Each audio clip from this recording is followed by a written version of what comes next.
ഇത് എൻ്റെ സ്വന്തം നാടാണ്. പേര് പത്തനാപുരം. ഇപ്പോൾ ഇലക്ഷൻ ആയതുകൊണ്ട് നല്ലതുപോലെ എൻ്റെ നാട് കേരളത്തിൽ വളരെയധികം ഫേമസ് ആണ്. അതുപോട്ടെ, ഈ നടന്നു പോകുന്നത് എൻ്റെ അച്ഛനാണ്. കഴിഞ്ഞ 30 വർഷമായി പ്രൈവറ്റ് ബസ്സിലെ കണ്ടക്ടറായി ജോലി ചെയ്തു വരുന്നു. ഇടയ്ക്ക് ചില അഭിപ്രായ വ്യത്യാസങ്ങൾ ഉണ്ടാവുമെങ്കിലും സ്ഥിരം കൊണ്ടുവിടുമ്പോൾ ചോദിക്കുന്നൊരു ചോദ്യമാണ്, മോനെ ചായ കുടിച്ചോ എന്നുള്ളത്. എന്തൊക്കെ പറഞ്ഞാലും അത് കേൾക്കാൻ ഒരു പ്രത്യേക രസമാണ്. ഈ വീഡിയോയിൽ ചില രസകരമായ മെസ്സേജുകളും ഞാൻ ഉൾപ്പെടുത്തിയിട്ടുണ്ട്. അത് കേവലം ആസ്വാദനത്തിന് വേണ്ടി മാത്രം ചെയ്തതാണ് കേട്ടോ. ഈ കട പുതുതായിട്ട് പത്തനാപുരത്ത് തുടങ്ങിയതാണ്. പത്തനാപുരം ഹീറോ ഷോറൂമിൻ്റെ ഓപ്പോസിറ്റാണ് ഇത് സ്ഥിതി ചെയ്യുന്നത്. റെഡി ടു ഈറ്റ് എന്നുള്ള ആശയമാണ്.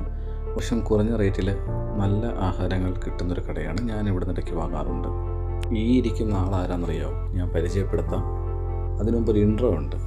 ഞാൻ ആരുടെയെങ്കിലും മുമ്പിൽ തോറ്റിട്ടുണ്ടെങ്കിൽ അത് ഈ ഇരിക്കുന്ന പെൺകൊച്ചിൻ്റെ മുമ്പിൽ, മറ്റാരുമല്ല, എൻ്റെ ചക്കര മോളാണ് ഐഷു. രാവിലെ മുതൽ ഓരോ പ്ലാന്. ഈ എഴുതി കാണിക്കുന്നതൊക്കെ നിങ്ങൾ വായിക്കണം കേട്ടോ. അപ്പോൾ മനസ്സിലാവും. അച്ഛാ ചിക്കൻ വാങ്ങിക്കാം, അച്ഛാ നമുക്കൊന്ന് പത്തനാപുരം വരെ പോയാലോ.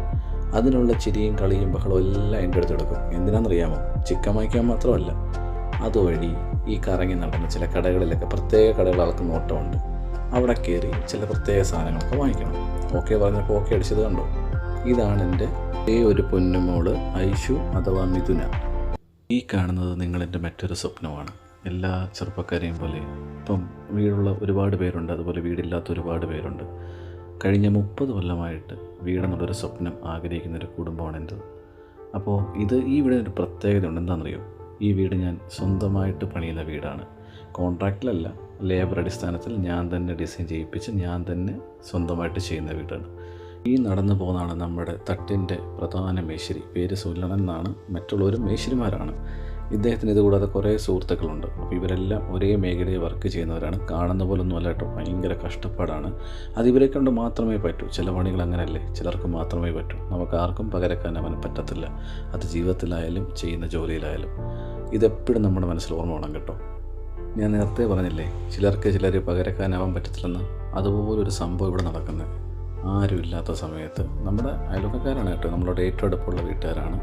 അവിടെ ഒരു ടീച്ചറും കുടുംബമാണ് താമസിക്കുന്നത്. അപ്പോൾ ആ മതിൽ ചാടി കയറി പോവുക, തിരിച്ചിറങ്ങി വരിക, ഇതാണ് എൻ്റെ മുകളിലെ പ്രധാന പരിപാടി. പിന്നെ വേറെ ചില കോപ്പികളുണ്ട്, അതൊക്കെ നിങ്ങൾ കാണും. നമ്മളൊരു സമയം വീട്ടിൽ ഇരുന്ന ഇതാണ് പ്രശ്നം. ഇതിനിടയ്ക്ക് ഞാൻ ചോദിച്ചോട്ടോ, അച്ഛൻ മോളാണോ അമ്മ മോളാണോ? പറഞ്ഞ മറുപടി അമ്മ മോള്. ഈ കേട്ട ഞാനാരായി? ചിരി മാത്രമുണ്ട്. അപ്പോൾ നമ്മൾ കാര്യം സാധിക്കാൻ വേണ്ടി എന്തും ചെയ്യണമല്ലോ. ചിലപ്പോൾ കഴുതക്കാല് പിടിക്കണം, അതുപോലെ അച്ഛൻ്റെ കാലും പിടിക്കണം. അതിനുവേണ്ടി ഇപ്പം മറുപടി മാറ്റി പറയും, നിങ്ങൾ കേട്ടോണം. അപ്പോൾ ഞാൻ വീണ്ടും വേറൊരു വഴിയില്ല ഇറങ്ങാനൊക്കെ, അതുകൊണ്ട് വേണ്ട പറഞ്ഞു. അച്ഛമ്മോളും കൂടെ ആണ് ഞാൻ, പോരെ അച്ഛാന്ന്. ഇത് കേട്ടാൽ പിന്നെ നമ്മൾ എന്ത് ചെയ്യും? പതുക്കെ താഴെ ഇറക്കും. ഞാനും താഴെ ഇറക്കിക്കഴിഞ്ഞപ്പോൾ ദാണ്ട അടുത്ത പരിപാടി എന്താ? ക്രിക്കറ്റ് കളിക്കുക. പണ്ട് നമ്മൾ കൂട്ടുകാരോടെ കളിച്ച കളിയാണല്ല ഇത്. ക്ഷമ വേണം കേട്ടോ, ഭയങ്കര ക്ഷമ വേണം. 6 അടിക്കാത്തതിൻ്റെ നിരാശയുണ്ട്. നമ്മൾ കുറച്ചുകൊണ്ട് ഞാൻ റൂമിൽ കയറി ഒന്ന് റെസ്റ്റ് എടുക്കാമെന്ന് കരുതിയപ്പം അവിടെ വന്ന ബോളുമായിട്ട് ക്യാച്ച് കളി, ക്യാച്ചാന്ന്. വീണ്ടും ക്യാച്ച് കളി. എന്തൊക്കെ പറഞ്ഞാലും ഇതൊക്കെ ഒരു രസമാണ് കേട്ടോ. ക്ഷമ, ഈ പറഞ്ഞ ക്ഷമ മസ്റ്റാണ്. അത് കഴിഞ്ഞപ്പോൾ കുടയും എടുത്ത് പാചകത്തിനായിട്ട് ഇറങ്ങി. ആരെ സഹായിക്കാനെന്നറിയാം? കഥയിലെ നായിക, എൻ്റെ ഭാര്യ മിന്നു. ഞങ്ങൾ വിളിക്കുന്ന അമ്മാളെന്നാണേ. കണ്ടോ, ഇവർ തമ്മിലുള്ള സംസാരമൊക്കെ നിങ്ങൾ കണ്ടോണം. നമ്മളിതിൽ അന്യരാ. എന്തൊക്കെ പറഞ്ഞാലും അമ്മ മോള് തന്നെ എഴുതി കാണിച്ചെന്നൊക്കെ ഉള്ളതാണ് കേട്ടോ. നമ്മൾ പൂർണ്ണമായിട്ടും ഗ്യാസിലാണ് പാചകം. പക്ഷേ യുദ്ധമൊക്കെ ആയതുകൊണ്ട് ഈ പറയുന്ന പോലെ ഗ്യാസ് അടുപ്പ് പറ്റത്തില്ലല്ലോ. അതുകൊണ്ടാണ് വിറകിൽ സെറ്റ് ചെയ്തത്. ഈ എഴുതി കാണിക്കുന്നതൊക്കെ നിങ്ങൾ വായിക്കണം കേട്ടോ. ഇതൊക്കെ ഒരാൾ പൂർണ്ണമായിട്ടും അയാളുടെ മനസ്സിൽ ചിന്തിക്കുന്ന കാര്യങ്ങളാണ്. ഞാനിവിടെ എഴുതി കാണിക്കുന്നേ ഉള്ളൂ. എന്തൊക്കെ പറഞ്ഞാലും പേടിയുണ്ടെങ്കിലും അത് ചെന്ന് തൊട്ട് നോക്കണം എന്നുള്ളത് എൻ്റെ മോടെ പ്രധാന ഹോബിയാണ്. ഇപ്പം തന്നെ ഉണ്ടോ, ആ എണ്ണയിലോട്ട് എന്തോ സാധനം, എനിക്കൊന്ന് കടുകാന്ന് തോന്നുന്നു, കടുക് ഉലുവയും കണ്ട, അത് ഇടാൻ വേണ്ടിയിട്ടുള്ള പരിപാടികളായി കാണിച്ചു കൂട്ടുന്നത്. എന്തൊക്കെ പറഞ്ഞാലും കുട പിടിക്കാൻ സ്വന്തം അമ്മയും ഉണ്ട്. പിന്നെ അവിടുത്തെ വോയിസൊന്നും ഇടാത്ത മറ്റൊന്നും കൊണ്ടല്ല, സൗണ്ടിൻ്റെ ബുദ്ധിമുട്ടുണ്ടാവും. അതുകൊണ്ടാണ്. നിങ്ങളിത് വായിക്കുമ്പോൾ തന്നെ നിങ്ങൾക്ക് ഏകദേശമൊക്കെ മനസ്സിലാവുമല്ലോ കാര്യങ്ങൾ.